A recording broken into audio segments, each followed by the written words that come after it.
Hello everyone and welcome to the Comic Book Time podcast for June 19th. We got a lot of interesting books coming out, so let's see what we got. We got the finale of Age of Ultron and the continuation of the new Superior Spider-Man story arc. So what you want to do is, comic book covers will be shown on the screen.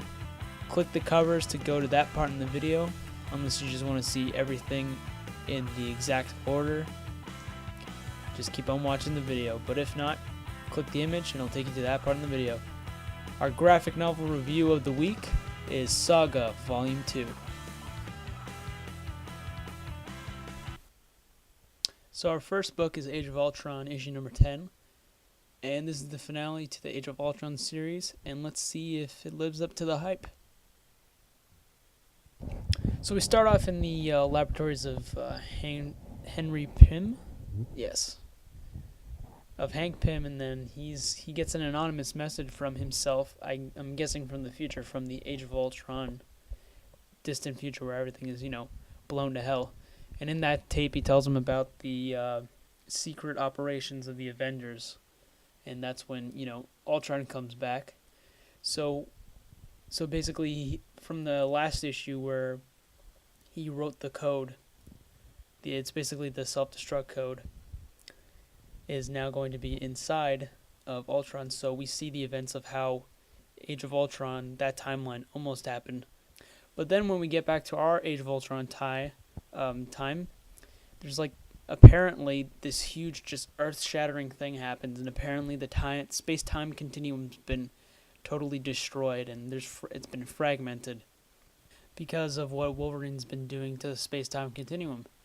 And then we get this whole sequence of basically, we don't really know what's happening right now. It's just we get Miles Morales, Spider-Man, being attacked by Galactus, and then Angela from the Spawn series just happens to show up, and then that's the end.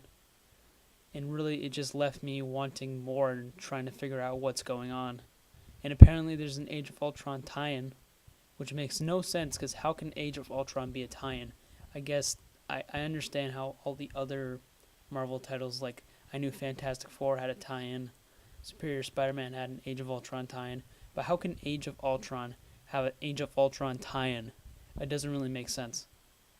And some of the big concerns, I guess, would be that they don't really end the Age of Ultron, they just set it up. The ending is a setup to something else, and it doesn't really feel like it ended, which is really disappointing. But I am still interested in seeing what's going to happen next. Apparently this is going to affect a different series, but I don't know in what way. I guess only time will tell. But for right now, I'm giving Age of Ultron issue number 10 a 3.5 out of 5. So let's see where all this goes. Alright, so our next comic book of the week is Superior Spider-Man issue number 12. Will it continue the awesomeness that was the last issue? I think it does. So from the last issue, we saw that Alistair Smythe, aka the Spider Slayer, was about to be executed, but then he suited up Iron Man style with his mini Spider Slayers, and now basically this is the battle. That last issue was just the calm before the storm. It was the build up, the setup, and now we finally get to see the battle. And we have Boomerang, Vulture, and Scorpion out on the loose. And we also have, very surprisingly, we have J. Jonah Jameson joining the fight, because he wants to take revenge. I'm assuming definitely wants to, he's probably going to kill Alistair Smythe, or has plans to. But he's working alongside Spider-Man. So essentially this whole comic is Spider-Man and J. Jonah Jameson, against the world. The world being the prisoners of the prison, obviously. Some of the interesting things that they deal with, some of the themes is Jonah. We really see at the first couple issues, or the first page, is we kind of established that his wife kind of told him not to seek revenge on Alistair Smythe, or not to blame anyone. So really what I'm interested in is to see how this story arc ends, and it ultimately is going to come down to Jonah's decision Um, I think this really works because Dan Slott and Mr. Gage over there, they have a really good. They write the characters very well, especially J. Jonah Jameson, and the use of color in this is very nice. It's very dark. Dealing with the battles in this prison, it's very dark. The first one, issue number 11 was very bright because it was mostly outside and it was very optimistic. Like we're finally putting a horrible person to death. And then with this issue, it's very dark color tones. We have some great art in this, great art across the board. I'm really interested to see what happens in the next issue. They teased at something, a character being let out, which is going to be interesting to see how Dan Slott's going to use that character in the next issue, because he's actually on the cover. If you see at the very end of issue number 12, he's going to be in issue number 13. So I'm very interested to see where they're going to go with that storyline or that particular character that they unleashed from the prison. And ultimately, I want to see what Jonah does, or even what Spider-Man does, because there's also another big kind of revelation at the end of this issue. But all in all, I think this was a great issue, and I'm going to give Superior Spider-Man issue number 12 a 4.5 out of 5. This is some great stuff. Superior Spider-Man continues to be intriguing and in an engaging comic book series, and I look forward to the next one. Alright, our next comic book is Injustice Gods Among Us, issue number 23. Well, it looks like Superman and company has an alien invasions on his hands. So, what is Superman going to do? Basically beat the shit out of everyone. And he doesn't care if he fucking crashes when he throws someone into a fucking airplane that causes maybe some civilian deaths or almost causes civilian deaths. He doesn't give a shit. He's angry. He's fucking Superman, and he basically had a peace summit, and then these guys came over and they fucked that up. So that's not good. So we see Superman basically knock around a couple of aliens and whatnot, and we see all over the world that there's multiple boom tubes in a whole bunch of different areas of the world. So it's a wide scale alien invasion. And by the end of this issue, a certain event happens that will basically kind of trickle down and react. That will send the rest of the couple issues. This is the turning point of this story right now. And I think the next issue is going to be huge. I really enjoyed this. Art was great. Writing was great. Injustice is about to get really good when it comes to the story arc. So I'm really excited for the next one. I'm giving issue number 23 a 4.5 out of 5. Really good. So well paced.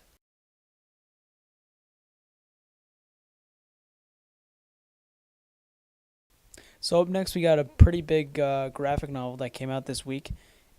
This is the smash hit series Saga, written by Brian K. Vaughan and art by Fiona Stamps. And this is the second volume in the series. It collects issues number 6 to 12 of Saga. And let's get into the review. With the success of Volume 1 back in 2012 and the first story arc, issues 1 to 6, there was no doubt that they were making a second story arc containing Volume 2. So I recently read the first volume, and I could not for the life of me put down that comic book. Like, every single page kept me interested. The thing about Saga that I like is that it's such a well-realized world. When it comes down to it's near perfect when it comes down to writing. Brian K. Vaughan creates an amazing world, hilarious dialogue, just some great. He writes some amazing characters too. You really care about the characters in this. We in the second volume we continue after the first one, obviously, and we see how during the story how Marco and Elena they meet up, and everything at the end of this graphic novel, at the end of volume 2, everything really comes together fairly well. And I think maybe by issue number, I want to say 8, we kind of get a full circle. Or actually, it'd be issue number 11. We really get a full circle. We actually see how, Hazel was, possibly consummated during their, escape. But we also get different hints, and we see basically what stuff that happened before.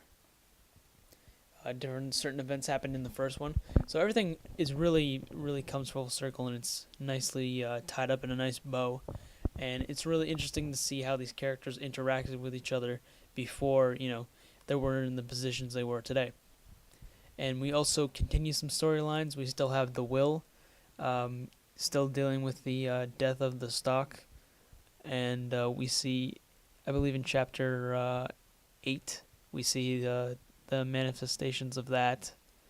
Don't quote me on the whole exact moments it happens, but generally in this graphic novel, the second volume, we see that the Will does deal with the death of the stock, and then we basically continue those storylines. We don't see Prince Robot 4, for a long time. He's actually at the very, very end, but there's like a whole issue dedicated to him, and he finally meets up with Dr. I think it was Oswald Heist. But yeah, it's very interesting. There's so much attention to detail when it comes down to the writing. I mean, they even have this one panel where it's just an actual novel itself. And the writing's great, amazing. Let's turn to the art. The great thing about the art, Fiona Stamps, she draws these characters so uniquely. Most of these characters are like anthropomorphic characters, so we get a lot of like rats, talking animals, as you know, the definition of anthropomorphic. But the thing is, what makes you turn the page even more and like look at these panels is the art and the attention to detail, and the actual like characters and the creatures are so interesting. This is such a well realized world, and that there's so many different characters and so many different like art styles, and of course so many different variations of creatures that I haven't even seen before. Like a troll with like huge, like almost like gargantuan testicles, and it's so quirky and strange.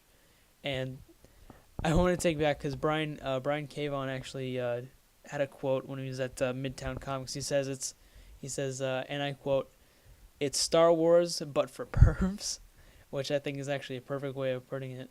But yeah, this series is kind of Star Wars meets Game of Thrones, with a classic love story of Romeo and Juliet. These two characters who are fighting on each side of the war, of the war. And we see how their love develops throughout this whole series. I really enjoyed Volume 2. Volume 2 kept me reading it nonstop, just as the first one. And the second one is, I think, as good or even better than the first volume, the first story arc. Honestly, Saga, in my opinion, is probably the best fantasy comic book series on the market right now. And some of the best fantasy comic book in the comic book industry today. So I'm giving Saga Volume number 2 a 5 out of 5. Make sure you pick this up. This is an amazing series. The first 2 volumes collect everything. You're all up to date. The 13th issue is coming out in August. So you just have to read this, and then you're all caught up with this incredible series. Really good work from Brian Cavon and Fiona Stamps.